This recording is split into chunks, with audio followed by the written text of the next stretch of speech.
মামু, হাইকোর্ট থেকে পুরুষের দ্বিতীয় বিয়ে করার জন্য প্রথম বিয়ের অনুমতি লাগবে না, এটা নিয়ে তুমি কিছু বলো। ভাই না, এটা যে নিয়মটা করেছে সে অনেক বুদ্ধিমান জ্ঞানী মানুষ আমি মনে করি। কেননা আজকাল বাংলাদেশের যে পরিস্থিতি, এখন বর্তমানের মেয়েরা বিয়ে শাদীর পরে স্বামীকে কোনো ইজ্জত সম্মান করতে জানে না, করেও না। এ কারণে প্রায় সময় অল্পতেই সংসারগুলো ডিভোর্স হয়ে যায়, সারাসারি হয়ে যায়। এখন যে নিয়মটা করেছে, এটাতে যদিও কিছু খারাপ হয়েও থাকে, তারা ভালো হয়ে যেতে পারে।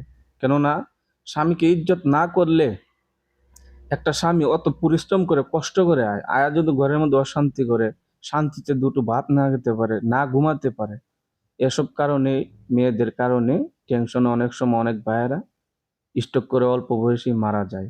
এটা দেখেছি আমরা। আর এরকমও এখন যাই করেছে না কেন, সেটা আমি মনে করি ভালোর জন্যই করেছে। এটা থাকলে ভালো হবে দেশের জন্য।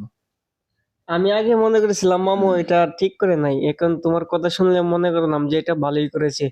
অনেক অনেক ধন্যবাদ হাইকোর্টকে।